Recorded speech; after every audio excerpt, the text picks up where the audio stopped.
Hello बच्चों, कैसे हैं आप? उम्मीद करती हूँ आप बढ़िया और एकदम मज़े में होंगे। बच्चों, आज हम संज्ञा के विषय में पढ़ेंगे। किसी व्यक्ति, वस्तु, स्थान, गुण, अवस्था या भाव का बोध कराने वाले शब्द संज्ञा कहलाते हैं। जैसे कुणाल और कविता अपने माता पिता के साथ दिल्ली आए। वहाँ उन्होंने अक्षरधाम मंदिर, लाल किला और कुतुब मीनार देखा। कुतुब मीनार की ऊंचाई देखकर वे डर गए। दिल्ली में घूमकर सभी को खुशी हुई। वे घूमते घूमते थक गए। उन्हें प्यास लगने लगी। उन्होंने रास्ते में रुककर ठंडा पानी पिया। तो बच्चों, इन वाक्यों में जो रंगीन शब्द छपे हैं किसी व्यक्ति, स्थान, वस्तु या भाव के नाम का बोध करा रहे हैं। जैसे कुणाल, कविता, माता पिता ये व्यक्तियों के नाम हैं। अक्षरधाम मंदिर, लाल किला, कुतुब मीनार ये स्थानों के नाम हैं। पानी वस्तु का नाम है। ऊंचाई, डर, खुशी, थक, प्यास, ठंडा ये भाव के नाम हैं।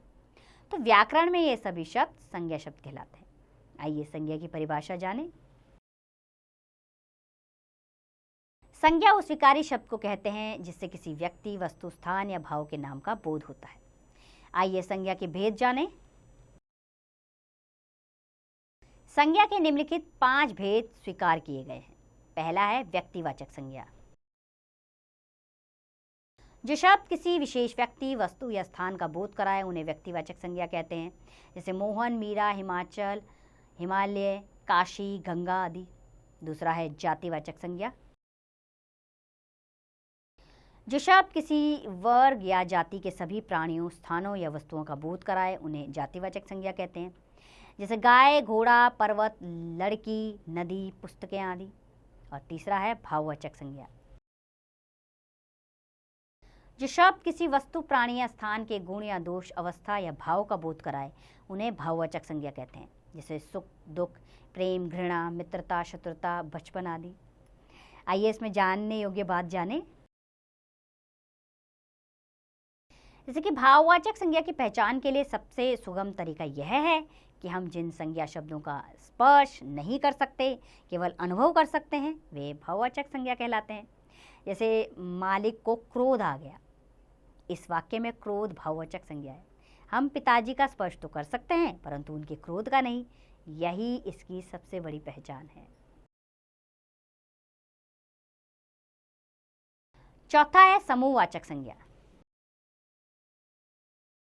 जिन शब्दों से किसी समूह अथवा समुदाय का बोध हो उन्हें समूहवाचक संज्ञा कहते हैं। जैसे भीड़, समाज, मेला, परिवार, सभा, सेना, कक्षा, झुंड, गुच्छा, पार्टी, कुंज, गुट आदि। और पांचवा है द्रव्यवाचक संज्ञा।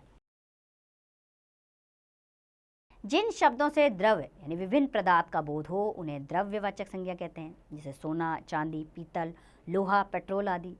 इन संज्ञाओं को गिना नहीं जा सकता, केवल नापा या तौला जा सकता है। इसमें भी जानने योग्य बात है जो जान लेते हैं।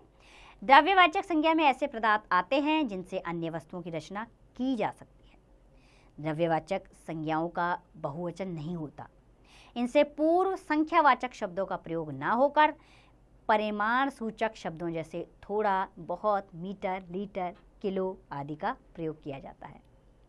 आइए व्यक्तिवाचक संज्ञा तथा जातिवाचक संज्ञा के रूप में उसका प्रयोग कैसे किया जाता है ये जान लें।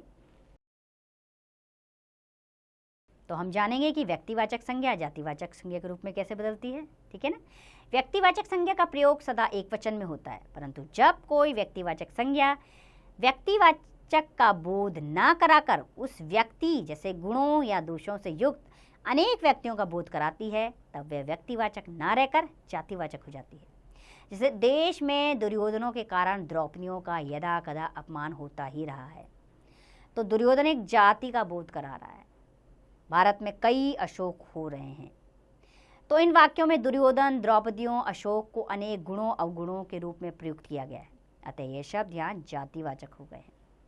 अब जातिवाचक संज्ञा का व्यक्तिवाचक संज्ञा के रूप में कैसे प्रयोग होता है इसे समझ लेते हैं। कभी कभी जातिवाचक संज्ञा भी व्यक्तिवाचक संज्ञा के समान प्रयुक्त होती है। जैसे पंडित जी भारत के प्रथम प्रधानमंत्री थे। यहाँ पंडित जी शब्द जातिवाचक संज्ञा के रूप में प्रयुक्त ना होकर पंडित जवाहरलाल नेहरू के लिए प्रयुक्त हुआ है। अतः यह यहाँ व्यक्तिवाचक रूप हो गया है।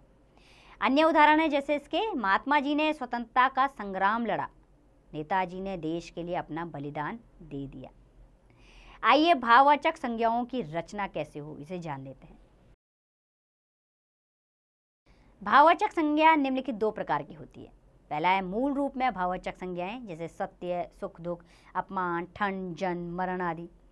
दूसरा, अन्य शब्दों से बनाई जाने वाली भाववाचक संज्ञाएं, जैसे मित्र से मित्रता, इंसान से इंसानियत, एक से एकता आदि। भाववाचक संज्ञाएं प्राय जातिवाचक संज्ञा, सर्वनाम, विशेषण, क्रिया तथा अवयव शब्दों में ता, त्व, पन, हट, वट आदि प्रत्ययों के योग से बनती है, यानी इन्हें मिलाकर भाववाचक संज्ञाएं बनाई जाती हैं। आइए जातिवाचक संज्ञाओं बनाएं, यानी जातिवाचक संज्ञा से भाववाचक संज्ञा बनाएं। जैसे बच्चा एक जातिवाचक संज्ञा है, इसका भाववाचक है बचपन, प्रभु प्रभुता, माता मातृत्व, हिंदू हिंदुत्व, पिता पितृत्व, विद्वान विद्वता। सज्जन संजनता, नेता नेतृत्व, राष्ट्र राष्ट्रीयता, चोर चोरी, देव देवत्व, डाकू डकैती, सेवक सेवा, मित्र मित्रता, दास दासता, बूढ़ा बुढ़ापा। दूसरा है सर्वनाम शब्दों से भाववाचक संज्ञा बनाना। स्व स्वतत्व, पराया परायापन, सर्व सर्वस्व, अहं अहंकार, स्व स्वतत्व, अपना अपनापन अपनत्व, निज निजता निजत्व, सम समता। तीसरा है विशेषण शब्दों से भाववाचक संज्ञा बनाना। हिंसक हिंसा, ईमानदार ईमानदारी, खामोश खामोशी, गंदा गंदगी, एक एकता, शांत शांति, निर्धन निर्धनता, सुंदर सुंदरता, प्रसन्न प्रसन्नता, हरा हरियाली, दक्ष दक्षता, व्यस्त व्यस्तता, नम्र नम्रता, प्यासा प्यास, स्वतंत्र स्वतंत्रता, मूर्ख मूर्खता। और चौथा है क्रियाओं से भाववाचक संज्ञा बनाना।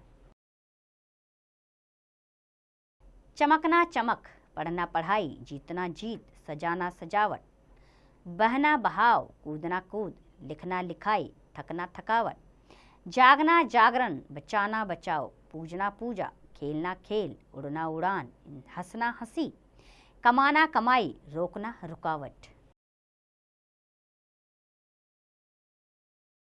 पांचवा है अवयव से भाववाचक संज्ञा बनाना। जैसे निरंतर एक अवयव है, इससे भाववाचक संज्ञा बनेगी निरंतरता, जल्दी से जल्दबाजी, समीप समीपता, निकट निकटता, मना मनाही, नजदीक नजदीकी, शीघ्र शीघ्रता, देर देरी। आइए पाठ से संबंधित ध्यान देने योग्य बातें जानें। किसी व्यक्ति, वस्तु, स्थान, गुण, अवस्था या भाव के नाम का बोध कराने वाले शब्दों को संज्ञा कहते हैं। संज्ञा के 5 भेद हैं: व्यक्तिवाचक, जातिवाचक, भाववाचक, समूहवाचक तथा द्रव्यवाचक। व्यक्तिवाचक संज्ञा विशेष व्यक्ति, वस्तु अथवा स्थान के नाम का बोध कराती है। जातिवाचक संज्ञा पूरी जाति का बोध कराती है। भाववाचक संज्ञा भाव का बोध कराती है।